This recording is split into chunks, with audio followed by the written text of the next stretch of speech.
Presidential Library and Museum, and we are thrilled to have you here at another Clinton Presidential Center Presents event. And the CPCP is a partnership among the Clinton Foundation, the Clinton School of Public Service, and the Clinton Presidential Library. Our primary guest today is Dick Batchelor, and Dick was elected to the Florida House of Representatives in 1974, and at that point he was one of the youngest individuals ever to serve in that body. During that period, he chaired a number of the chamber's most important committees.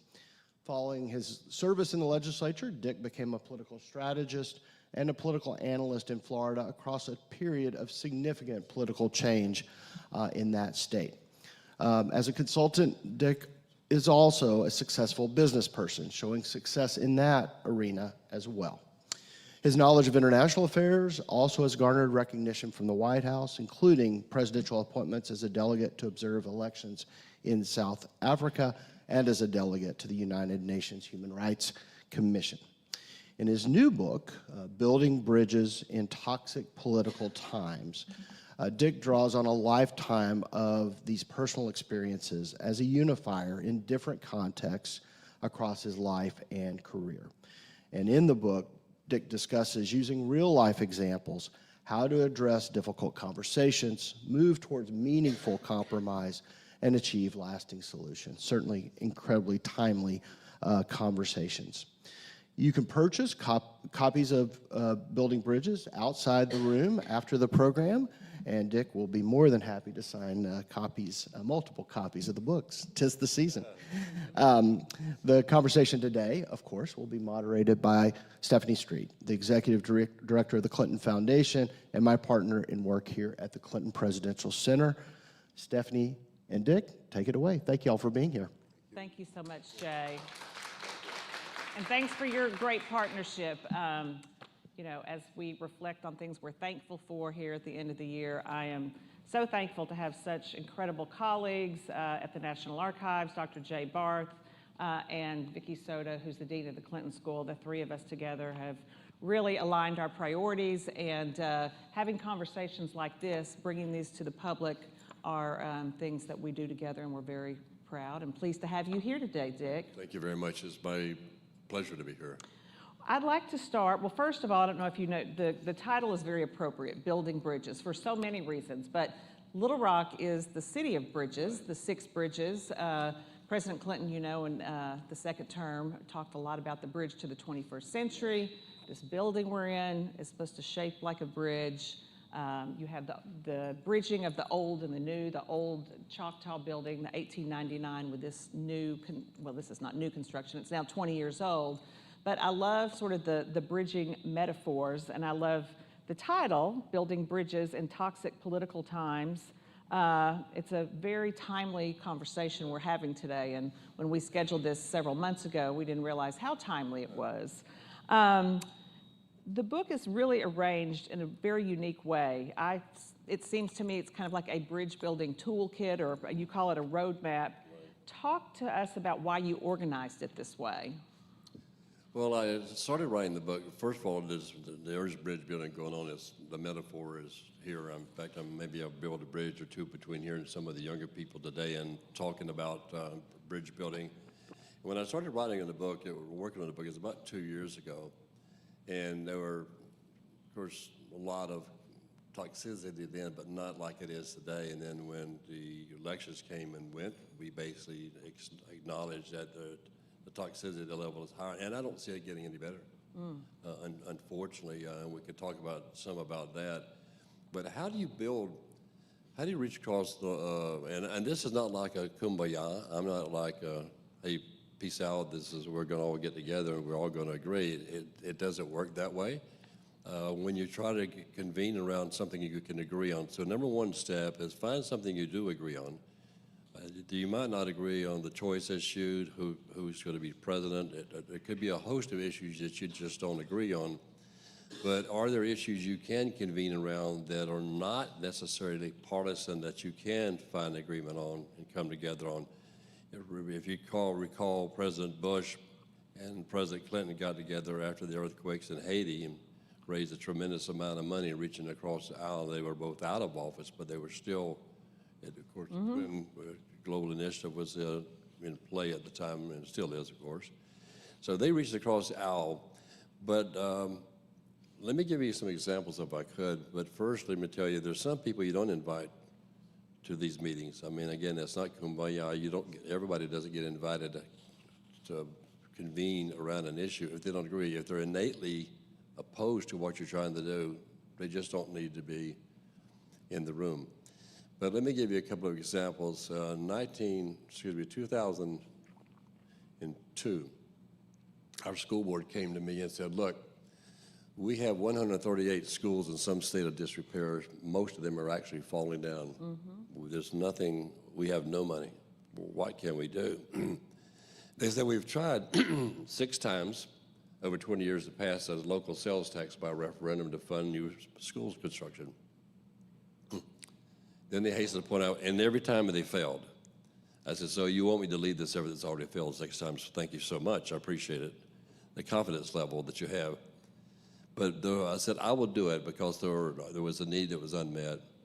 And this was an issue that you could set aside your differences. In fact, the first step, I recruited a former Republican, long-term Republican congressman to be my co-chairman. So we had a Democrat and a Republican co-chairman. Then another thing, we have a group called Axe the Tax, which was opposing the tax. But fortunately, we were able to reach across the aisle and really mitigate against that opposition. And we were bringing the whole community together. And when I say the whole community, Hispanic community, the Asian community, the African-American community, faith community, the corporate community, the not-for-profit community, philanthropy, we brought everybody to the table. And my rule of thumb was, somebody said, how do I get on your steering committee? I said, show up. If you show up, you've got a level of interest, you're on the steering committee, so you can be engaged with us. Well, we had a lot of opposition, but we passed that sales tax by about 58% of the vote, which is unheard of for a tax to pass that had bipartisan support. And then in 2014, they came back to me and said, we'd like to do it one more time. So I raised a $500,000, and we extended that $500,000 sales tax. And then that tax combined raised $4.5 billion to build new schools, $4.5 billion. And the last thing I was telling you, they came to me this year, back in the fall, and said, we need to do it again. We don't have all the schools rebuilt. And now it was 20 years ago when we did our first one, and some of those need repair, so we need to come back and do the tax one more time. I said, well, I'll do it one more time, because if you do it every 10 years, the next 10 years from now, either I won't be here or I won't care. I might care, but we'll see. But we passed it, and the Republican Party endorsed it. The Republican Party actually endorsed the tax along with the Democratic Party for the first time, Republican Party, and we passed it by 72% of the vote. So the last point I'll make is combine that tax over the 2003 to 2024, combined will raise $8.5 billion. And again, if it was a partisan issue and people were toxic about it, and there were some, of course, but we convened the right people around the table, almost unlimited invitation. But we found an issue that we could convene around, that we could have reached agreement on, notwithstanding there's other issues out there that we don't agree on. Great. Thank you. That's really helpful to sort of hear how you practically, practice what you preach, if you will. And looking at sort of, it's a great read. It's an easy read, but it's a very practical read. Each chapter, you lay out a strategy, and then you go through, and the first chapter, you talk about 3 truths, and at the end of every chapter, you have key takeaways. So it really is a how-to guide. Why did you decide to write it like that, or why did you decide to organize it this way versus just writing about your experiences? Well, it's a very good question, because I had thought about that when I was approached many times to write a book, and decided, well, it's going to be about me, but no one wants to read about me. I could do the hillbilly elegy, maybe I could do that. My upbringing is somewhat like that. And let me make a point here because I'm going to answer your question, but touring this library reminded me so much of somebody asked me, in fact, Wayne, who was kind enough to pick me up last night and today, asked me, how did you get around Bill Clinton? And I'm going to use that example because, frankly, he has been such an influence on what I've done. And so in 1992, and I will share this with you, and my friend who drove here from, I'll tell you, we were in the UNESCO together, appointed by Bill Clinton in 1995. And so it's a small, small world and keep in touch. But one of the things in the book I talk about is you don't have to be who people think you are. I grew up in North Carolina. My parents were tenant farmers, sharecroppers. We raised tobacco. And if you don't know what sharecropping is, of course you do it from Arkansas, you know what sharecropping is, or Alabama too. But we're sharecroppers. And I never met a black person except they were field hands. And there were always discussion around our dinner table from our relatives about being members of the Klan. And so that's why I say you don't have to be what people think you are or what you were. You know, how did you go from that? I ended up, as mentioned in the legislature, I worked on civil rights issues. I passed a lot of civil rights issues. I ended up being chairman of the Urban League, which is the second oldest African-American organization in the country. And that reminds me a lot of Bill Clinton, and I know he's got the exhibit here. He's got the Little Rock Nine, and I guess that took him back to those stages during the Eisenhower administration. You know, where he grew up and saw some of that too, and dealing with, I'm sure, Klan and what power groups in certain parts of the state, and not unlike North Carolina. So it really meant that, so when he announced to run for office, he had already done a lot of these things. And so I said, well, that's somebody I want to support for president. As a quick sidebar, I actually did his first fundraiser in 1992, and for breakfast and asked 100 people to give me $100 to see what the governor of Arkansas looked like, because no one thought he could ever win. They were wrong. I was right, fortunately, in hindsight. So I got to know him, but obviously, just watching him as governor, I was very intrigued by both he and Madam Secretary. Madam Secretary. She's had a few titles. That's yes. the highest priority, though, Madam Secretary. Excuse me. So I was very impressed what he did as governor, very impressed with his speech, very impressed, and of course, very, very impressed with what he did as president for 2 terms. So I say that because we're sitting in the library, and I just want to acknowledge that he's been such an influence on well, you know this, so many people, and myself included. So. He's a great man. But yeah. Let me answer your question. I didn't answer your question. I'm going back to being a recovering politician. I didn't answer her question. I'll keep asking it in a different way until you answer it. So the answer to answer your question. Organization of your book. Somebody did ask me about if you're a recovering politician or you're in a 12-step recovery program. I said no. For recovery politician, it's 2-step. It's side-step. It's a very very quick step. But I put the book this way because I wanted people to walk away. And I've got anecdotes in there, including one I just shared with you about life and how it relates and legislation I worked on, those kind of things. How do you convene and reach across the aisle? But I wanted to do it like a roadmap so people could take it. It would be a practical book. You can read this book, and no matter the issue, may I use one more issue as an example? Please, no, I think it's... So I'm co-chairman of the Project Opioid. Excuse me. How do you convene the public around something like opioids, and now fentanyl? Everything is spiked with fentanyl now, including marijuana, in a lot of cases. And fentanyl is 50 times more powerful than heroin. Now, it does not discriminate. It'll kill a Republican, it'll kill a Democrat, and no party affiliation. So there's an issue that you can convene around. Now, what we might think about, like legalization of marijuana, that was on the ballot in Florida, did not get 60% of the vote. But you know, the governor was opposed to it. Trump was in favor of it. So it was an interesting issue. But that was a bigger issue. Well, I shouldn't say bigger issue. It was a more highlighted issue. But it's okay, back up, say, okay, but now we got fentanyl deaths around this community. We've got thousands of people dying in communities throughout the country.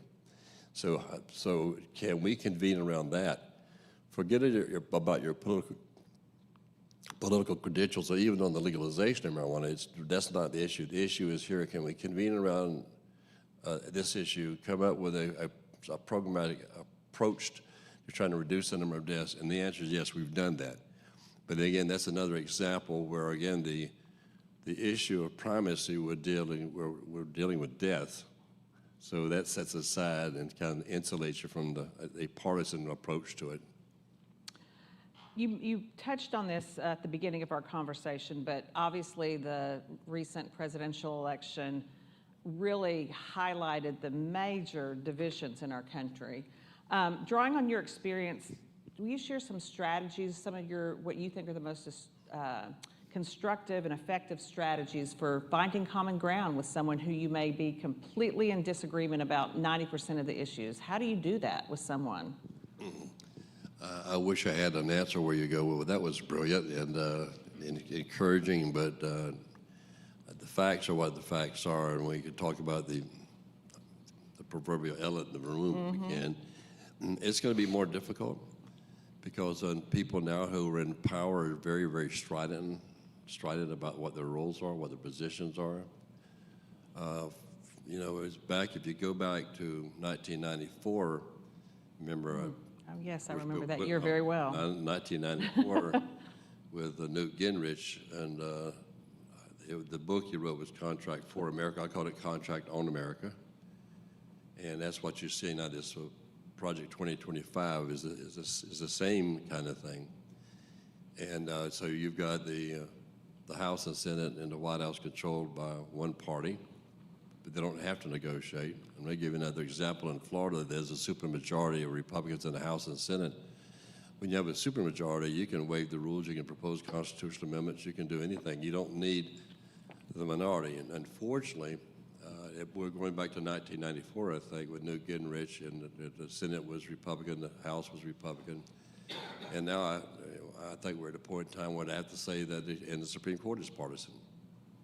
And it's just what it is. So the only hope I think we have, one of the hopes that we have, I think, is that if people are not satisfied with what happens over the next 2 years, maybe the House will be taken over by Hakeem Jeffries. He'll be Speaker of the House. At least we'll have one guardrail controlling one house of the Congress.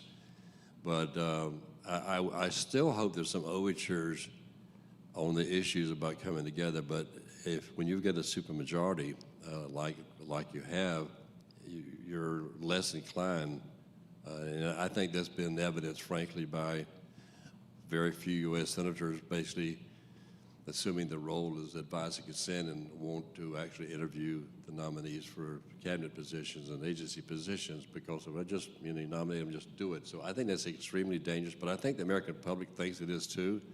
There's a recent poll out that shows the American public is not satisfied with the candidates, and they do want to go through a confirmation process so we can put some, what do they say, this the best descent, I guess the best thing is in public policy is a little sunshine, open it up, tell the truth, deal with the truth. But I'm really concerned about it. I wish I had a better answer. I wish I had a more encouraging answer that got across the aisle. But I think my final note is this. I think because of that, it makes empowering people at the local level more important. You know, if the federal government's doing this on an issue, why can't you be doing something totally different if you convene around an issue and not convene around the partisanship of it? Again, I wish I had a more encouraging answer, but I just don't think I would be candid if I gave you a different answer. You know, compromise and consensus used to be something that was sort of typical and normal and honorable in public service, but it seems like people have gotten away from that. But going forward, specifically for people on the front lines of policy making, are there some qualities that you think are essential for someone who is a consensus builder, like President Clinton or even President Clinton and Newt Gingrich back in the day were able to find consensus. What are the qualities that you see in people that make good consensus builders? You alluded to it, I think, but intelligence is one of them. But I think you've got to be confident in who you are and what you're trying to do. You've got to be comfortable in your policies that you're advocating and be able to stand the ground. I still think facts will matter. So I think people who take the lead. But a lot of this is going to really depend on some of the Republican leadership in the House and the Senate to basically say, these are issues that we can reach across the aisle on, we want to reach across the aisle on. They don't have to because they've got the majority. It's a very slim majority in the House. I think there's 5 votes. But it's going to be incumbent upon some of the Republicans to take a deep breath. The Mitt Romney, who's leaving, but the Mitt Romney types of the U.S. Senate to say, let's take a deep breath here. We've kind of had our fun. We're going through this phase, but now it's got to be serious. Just like, excuse me, I'm sorry. Just like we were talking over the last few days about some of the nominees, and you almost want to call them and say, you might want to be careful what you pray for. If you want to be Secretary of Defense, somebody needs to tell you that it is an $878 billion agency with 3 million employees. So you might have the title, but can you run an agency? I know that Trump in his first administration had Rex Tillerson, who was the chairman of the board of Exxon. Well, he's running a big corporation. There's some experience there, and you talk about reorganizing the military, reorganizing the Department of Defense. So I think I had to go back and re-answer the question. I think you've got to be confident. You've got to be smart, in my opinion. I think you've got to be confident in your facts, and really facts are really the only sword you have in these kind of debates. You've got to really persist at facts. As an example, again, I wish I had maybe it's today, but Robert Kennedy Jr., who I debated back in 1980, by the way. I was a surrogate for Jimmy Carter. He was a surrogate for Ted Kennedy, and we debated in Ocala, Florida. Little did I know that he was going to be changing so drastically, but he just asked one of his lawyers to rescind the approval for polio vaccine.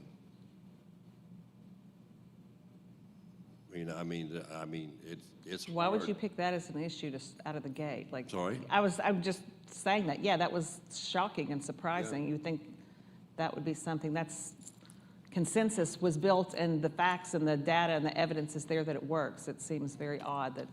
Well, and then there's polio now throughout the world, but particularly in Africa. But if you go back to it, if you want to replace the NIH and then restructure it and really dismantle it, keep in mind that there were 100 Nobel Awards presented to people at NIH for their discovery of vaccines.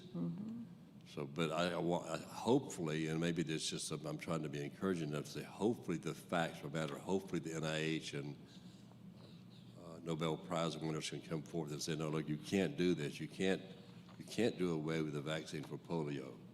You just can't. And then other things you want to do. So I just hope the intellect but the only thing you can do is be smart and be prepared and have the facts on your side and have defensible facts on your side and get around the table. That's all you can do is argue your point. Again, obviously, we live in a very divided time, and people tend to stay in their own lanes or their own silos or their own echo chambers. What do you think keeps people from leaving their sort of ideological comfort zones and working together to find solutions? How do we get people to break out of those silos? A very good question. I think, when people say very good question, that gives you time to answer. Think about what you're going to answer. Right, yeah. Very, very, very, very good question. So, I'm going to answer it this way. It's difficult. It's funny, if you look at you've got social conservatives, you've got economic conservatives, let's say, in the Republican Party, and you've got economic conservatives in the Democratic Party. So there's some commonality, there, and they focus on economic issues. And I get that, I understand that, it's very defensible, and you can have a good conversation, a robust conversation about economics and fiscal policy and tariffs and all those kind of things. But there is an element out there that just hard-nosed, probably 30% of the element just hard-nosed support the incoming president on anything. And there's also, it's probably not encouraging either, but say there's a term I come up with, and maybe it's not original at all, but it's called intellectual laziness. Somebody gets up in the morning, they turn on the news of their choice, and they listen to it, and they regurgitate it throughout the day, and if you approach them and say, have you thought about this? And no, I don't want to think about that. You know, I know where I am. So there are some people, and you could apply that to the far left. You know, maybe some in the squad and other people like that, maybe they're intellectually lazy too, in that it's just that I've got my position, this is my position, I'm comfortable in this position, I don't want to change, I don't even want to hear about another one. So you've got those elements, but fortunately those elements I think are small elements, and the majority is willing to listen, and that's why I think you've just got to stay, you've got to stay in the fight, you've got to stay in the arena, and the best thing you've got going for you is just facts, truth.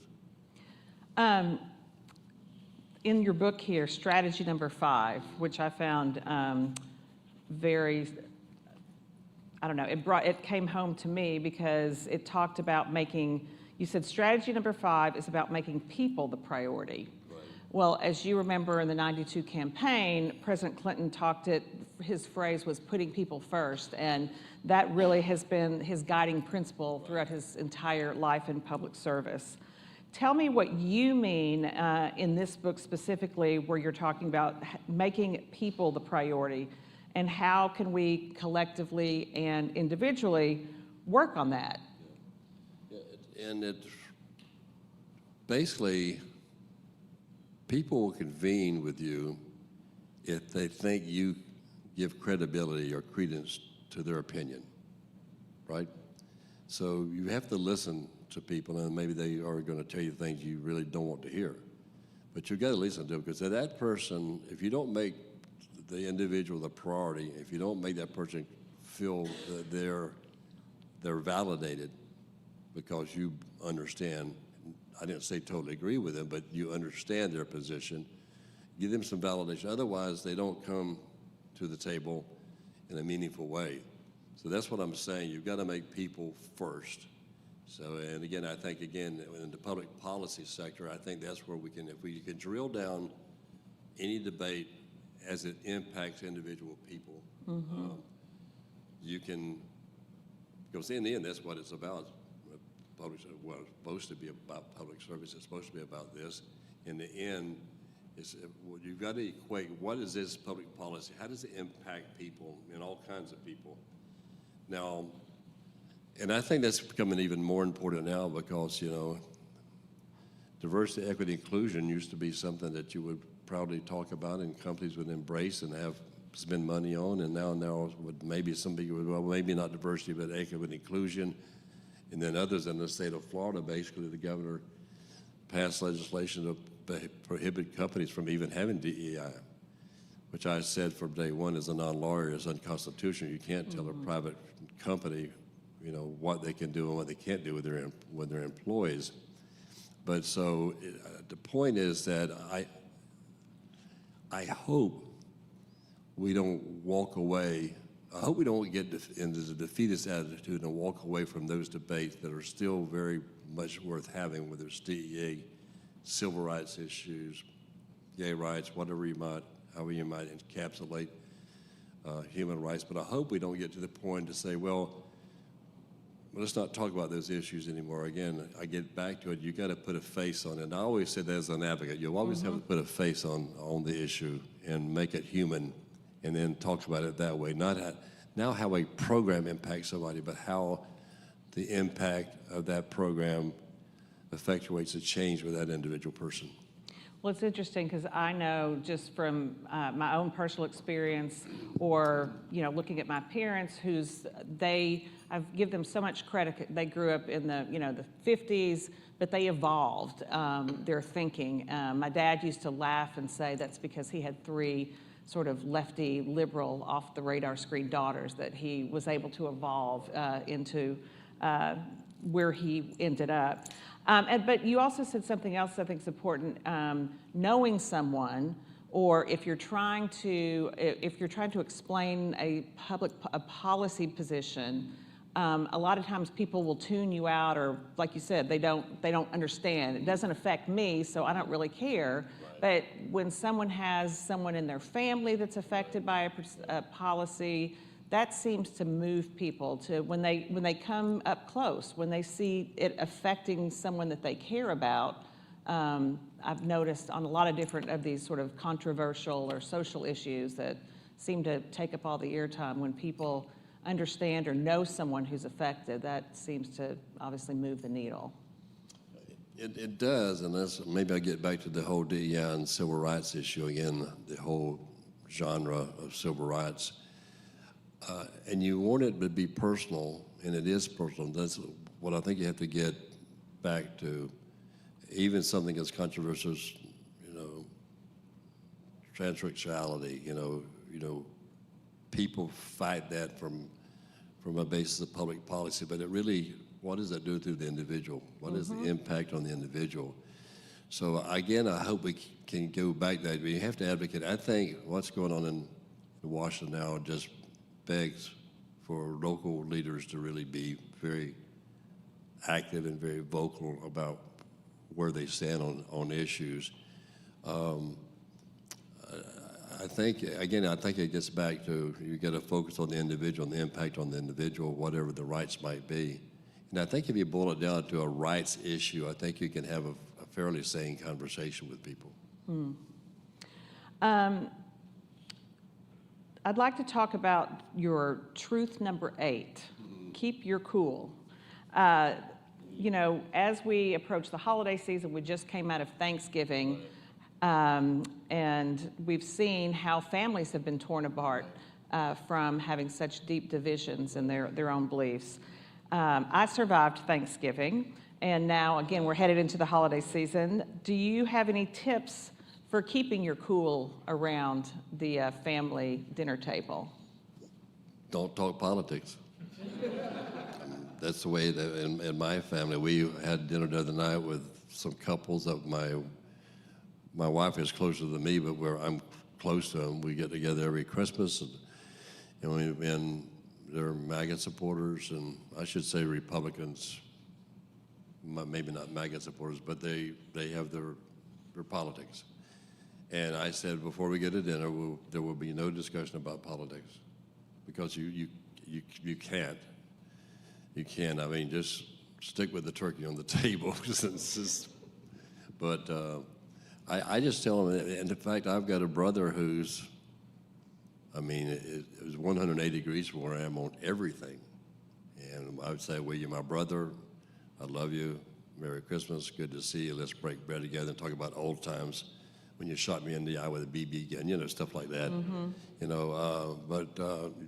I just rule of thumb, because you can't, because some people are so infatuated with their politics, they just really want to push it. And I just basically say, it's uncomfortable, I don't want to do it. I just say, the rule of thumb, we just don't talk politics over dinner. Now, if you are sitting there having a drink with somebody, said, can we talk about this issue? And I'm just fine, have the conversation. But I think when you try to bring it around a dinner table when you're trying to celebrate it, it really doesn't work, I don't think.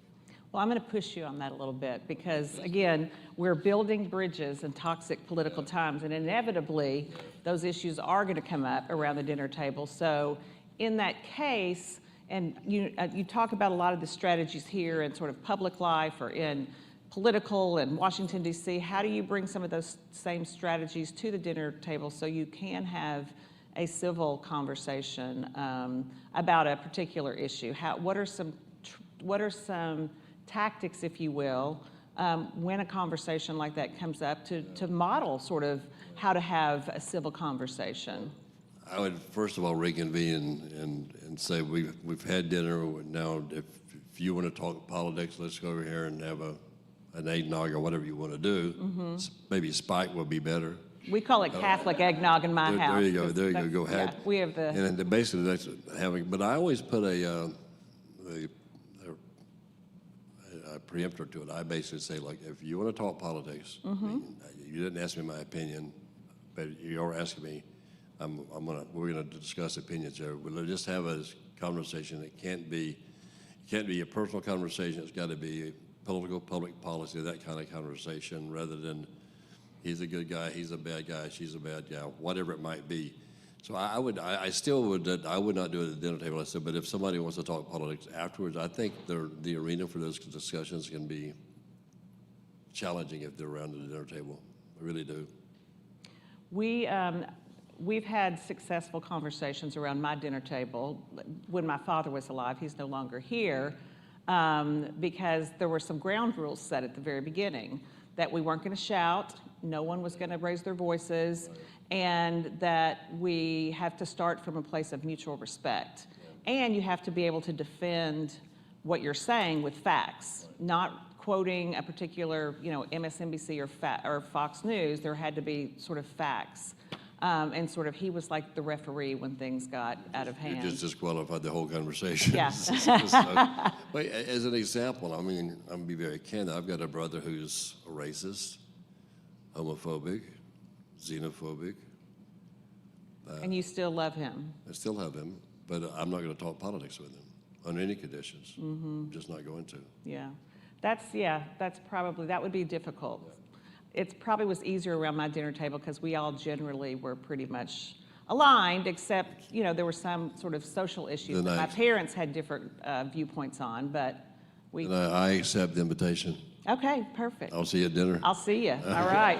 I think we've got about 22 coming for Christmas, so I'll leave a... I'll cut the turkey. You talked a little bit at the beginning, we've talked about President Clinton and quoting him. How did you meet President Clinton? Like, where did you meet and how did you all become friendly? I noticed he has the first quote in your book, and he's quoted on the cover as well. So talk about the first time or how you met. Well, I mentioned I did the fundraiser for him in Orlando, and I was telling somebody earlier I was again impressed because he walked out of the fundraising breakfast and got on the phone with Chelsea working on an algebra problem. I said, well, that's sort of good. And that was very, very impressive. I have a funny story. So I got to know he and Hillary both during the campaign at different events around the state of Florida primarily, but other states too. And I didn't raise that much money. In fact, when I spent the night at the White House, which I'll tell you about in a second, but when I did, the Washington Post did this big feature on people who spent the night in the White House and how much money they'd given and blah, blah, blah. I told the reporter, says, do not tell how little I raised, because all these people who raise $1 million, they're going to be really mad that they get invited to the White House because I only raised a little bit of money. But anyway, so I got to know him, and my wife was a news anchor for NBC affiliate in Orlando and couldn't be involved in politics. So I got an email, not an email, this is, maybe it was a fax. It wasn't an email. He only, It was a fax. It was a fax. That was the highest level of technology back in those days. From the First Lady saying, President, I would like to invite you and your wife to spend the night at the White House. Well, I was obviously delighted. But my wife, being a news anchor, I sent her the invitation to the TV station. I says, too bad you can't be involved in politics, because I have been invited to spend the night in the White House. Well, she immediately called and tried to explain to me that when he was running, that was politics, but now that he was the president, I can go. So we spent the night in the White House and in the Queen's bedroom, and the president had Larry King and his girlfriend. He had his barber from Little Rock, I think, that was there that night, who was also... who? Yeah, it was his barber. Oh, yes, Jim Miles. Yeah. Yeah, I remember He was there that. too. So we did that, and then the funny part of the story is that I said I used to run all the time, and I used to have a 5K run called Run for the Children, and we raise money to treat abused children. And I said, I'm going to go run with the president. He's going to ask me to run, I'm sure. Fingers crossed. So he did. So we go down and get in the limousine the next morning. Of course, to say he's late, was that just redundant? Now, come on. You're late. I was the scheduler, so let's, So he came down, we got in the limousine. My wife's sitting in the back of the limousine in the jump seat. The president's there, I'm there. Of course, we're leaving the White House, go down to the Potomac, we're going to run. Well, I'm running with the president, and of course, what do you say to the President of the United States when you're jogging with him? I'm saying, so I look around at all the Secret Service, and I said, Mr. President, who said it is not safe to jog in Washington? It is the day. So a few minutes later, I said, well, Mr. President, I had some minor surgery a few weeks ago, so I'm really not feeling up to finishing this run. So I got back in the limousine, and I got the white hair and stuff, and people obviously knew it was a presidential limousine. I'm like, they're waving at people. Oh, that's funny. That was really good. I thought you Really were. bad. But he was very good to me. He appointed me, I mentioned UNESCO in Paris when he did the Human Genome Project. And then he appointed me to the United Nations Human Rights Commission in Geneva, Switzerland. I was there for 6 weeks working on Oh, wow. human rights violations. In fact, I delivered the resolution condemning Russia for invading of Chechnya. Now that's, figure what, where we are today with that. And then the most important thing he gave me, there was what they call, and correct me if I'm wrong, it's called the Presidential Election Observer Delegation, where countries would invite a president from another country to come observe their elections, their free elections. Jimmy Carter did a lot of that in Central America through the Carter Center after then. But Jesse Jackson was the chairman of the delegation, Okay. and we were briefed by Tony Lake, and we flew over and met with Nelson Mandela the night before he was elected. Oh, how thrilling. And that was, so if I tell you that to build up to the crescendo, meeting Nelson Mandela had to be the most, other than meeting Bill Clinton, was the most important thing that I had ever had a chance to do. Somebody did say as a final, they said, what did you say to Mandela? I'm going like, I don't think I said anything. I might have said, congratulations, great to be in your country, but I didn't. I was so awestruck. What do you say to a man who just got out of prison after 28 years and the first post-apartheid president? So I had some, so the president's been very good to me, and I joined the Clinton Foundation, which I thoroughly enjoy and still stay in touch. And he was down in town recently. He had a speech the day before the election down in Orlando in Eatonville. So he's very, very kind and very nice and been very, very generous to me. So I'm very thankful. You mentioned Nelson Mandela. What a bridge builder. You think about President Clinton references often that he even asked Nelson Mandela, how on earth did you put people in your cabinet that imprisoned you for that time? And so just that action and that, he said it freed him in his own heart and his mind to be able to do that and to also build that bridge to show people that he was going to govern in a way that everybody had a seat at the table. So look at to your point. Look at the Truth and Reconciliation Commission chaired by Desmond Tutu. Right. And you basically said if you come forward and can confess of your crimes, we'll forgive you. How do you do that? I mean, these are people who came forward and basically said, I murdered your family members. I mean, it was just, but I mean that's the pinnacle of truth and reconciliation. That whole reconciliation and bridge building. I mean, that has got to be the epitome of it at that level. We have a few minutes left, so I want to ask the audience members if they have any questions, and then I'll ask the final question, but we're opening it up. Right here. Hello, I'm Glenn White. I'm with the Braver Angels organization here in Arkansas, and I was hoping that you know a little bit about Braver Angels. It's a national organization that's working to reduce political polarization, and I think they have some things that would be helpful when you're talking about how to have those difficult conversations or across the family dinner table, because they actually have a number of workshops. One of them is specific on family and politics.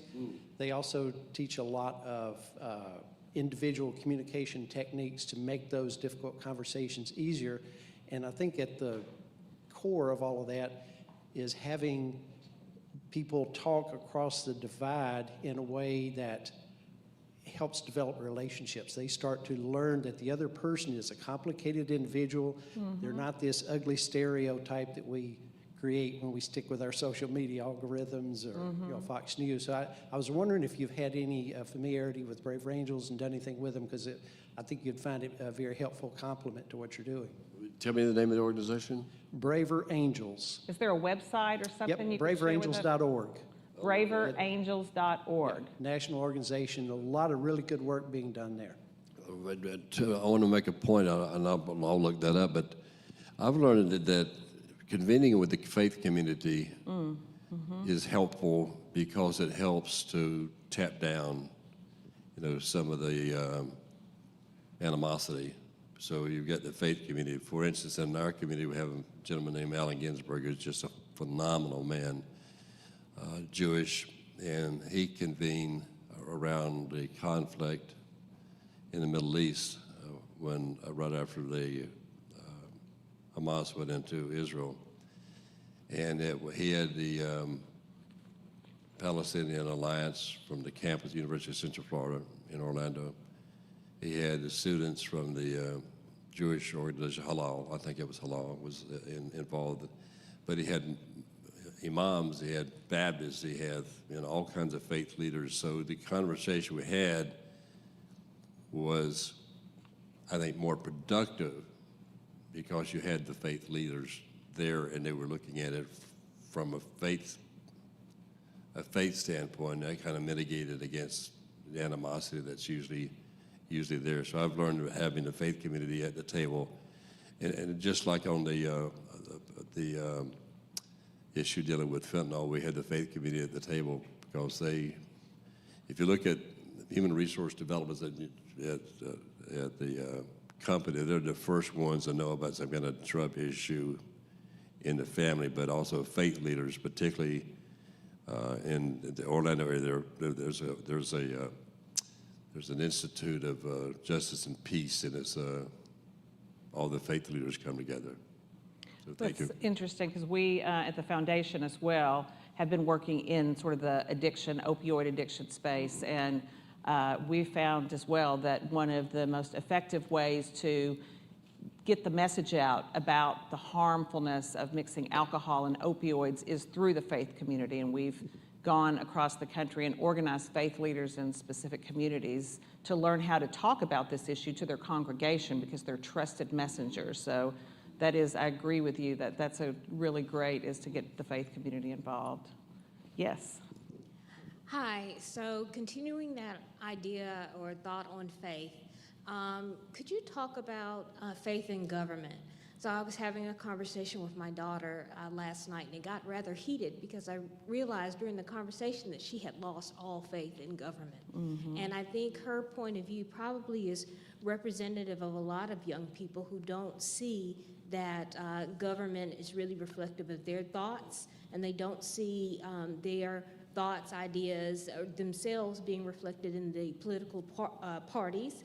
And when you opened your discussion, you talked about people being invited to the table who were at least interested. How do you invite people who no longer have faith in government to be part of the process? What does that look like? And do you see that as being a long-term problem for our country?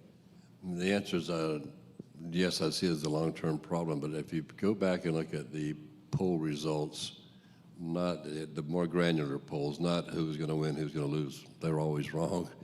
But if you go back and look at the polls, as they polled individuals about the issues, on the left and on the right, distrust of government is paramount. Bernie Sanders doesn't trust government anymore. I'm trying to find out somebody I could use other than President Trump, but President-elect Trump, but Bernie Sanders, from whence he comes, he doesn't trust government, and the people on the right don't trust government. Now it's also perpetuated a great deal by social media,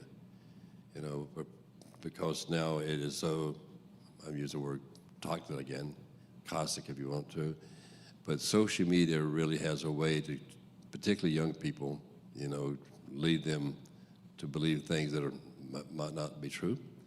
But I think you still convene, you still reach out, and on a personal level, in my opinion, it's where you can be most effective. And also the last thing is, I don't lead with the fact that the government's the solution. In fact, if you look at these community engagement, whether it's building schools or whether it's a fentanyl issue, I'm not looking for government to solve the problem. On the contrary, we're convening around an issue, but we're trying to find solutions to that, and the government might play a very small part in that solution. So, which is, I think, another reason for, convening around issues in the community where you can agree on it, because you're not necessarily waiting for government to solve that issue. So I can see why people distrust government on the left and the right, frankly. And I've lost a great deal of confidence in government. So I think it begs the question of maybe it's even better to convene around issues in your own community rather than just letting the world make that decision for you. I'm going to put a colleague, Dr. Jay Barth, on the spot because I enjoy doing that. But on a serious note, you referenced your daughter is she a college student, high school student? 26. Jay, can you talk a little bit about some of the civic engagement, civic dialogue programs that we, the Clinton Foundation and the Clinton Library, together have really doubled down on this issue of giving young people, students, the tools to learn how to have civic engagement, civic dialogue. Jay, you want to talk a little bit about those efforts? Yeah, and I think there are two sides to this. Is of course one piece is some focus around civic knowledge, and where Dick, you said earlier, that there are certain things that are true where there can be consensus, and I do think that is a place where if folks can gain some confidence that they share knowledge, that can be a jumping off point for some conversations that are actually more beneficial and potentially lead to more enhanced trust about those institutions when there is a sense that these institutions all have histories. They're not coming out of thin air. There's something is there. The other piece, of course, is civic engagement and really helping people of all ages, but especially young people, really figure out what their distinctive skills and talents are when it comes to engaging with these institutions. And I do agree, Dick, that the local level often is a place where the point of entry is the easiest, the barriers are the lowest, and where some of the trust remains the highest, because it is your neighbors who are in charge of those institutions rather than folks who are so easy to stereotype, at the state or national level. So those are just a few initial thoughts, but we're really, giving folks those tools around knowledge, but also around what their distinctive skills and talents are. That's what I meant to say. But one point, though, back to the point we both made, people are intimidated by the process if they don't understand it. So if you're intimidated by it, you're distrustful of it. So the more that you learn about how the process works and how you can access the process, you're not as intimidated by it and you're not as distrustful of it. I'm going to put another colleague, this is a little self-promotional. Joy, you run a program or helped institute a program that we have a grant from the Carnegie Foundation specifically about helping kids and people not be intimidated by the process. Talk a little bit about some of those programs and what you're planning for the future. Thanks, Stephanie. So yeah, we got a major grant from Carnegie, so it's Arkansas Civics. So we're focused on, I'm really big on pilots because I like to get data first before we do a huge statewide program. But the dream is, because we are 15 presidential libraries across the country, and Arkansas is very lucky to have one right in the middle of the country.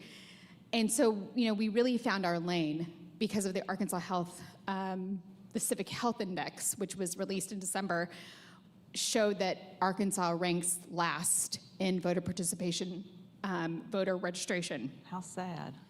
So we looked at those findings to figure out how to build this program for Arkansas Civics. And so one of it is, again, like you said, building that trust, because those students don't realize this is a federal entity.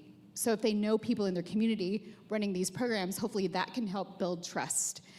And then also with the election process, a lot of people were not told how to do that in school. How do you vote? How do you register? People are often intimidated by, the actual voting Process, yeah. the machines. How do you do that? Because people don't want to feel stupid, or so we put that in place. Like we have a partnership with the Secretary of State's office to show young adults how you can vote, how you register, how you do absentee voting, how you work the machines.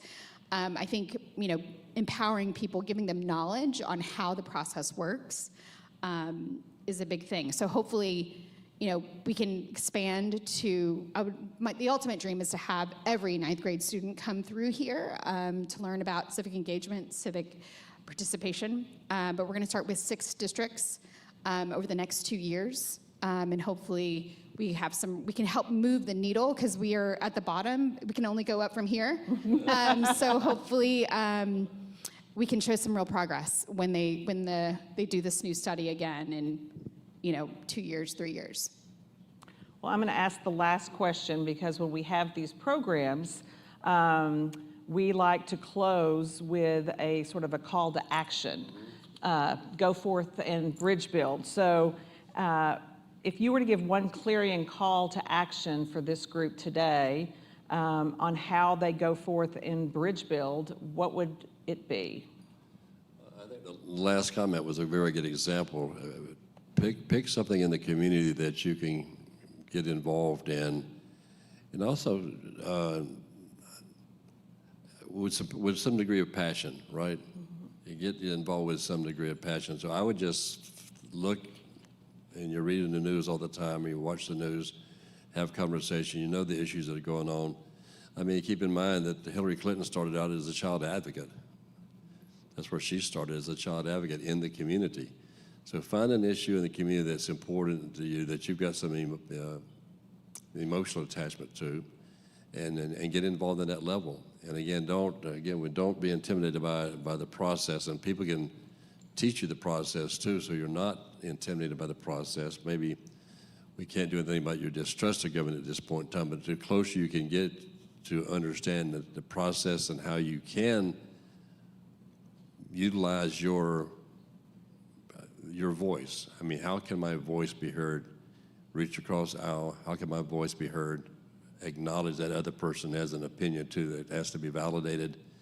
And so I would choose an issue to get involved in. And I think the last example is a perfect one, because you're enabling people, you're empowering people. It's what it's all about. And you convene around an issue, empower people to address a solution.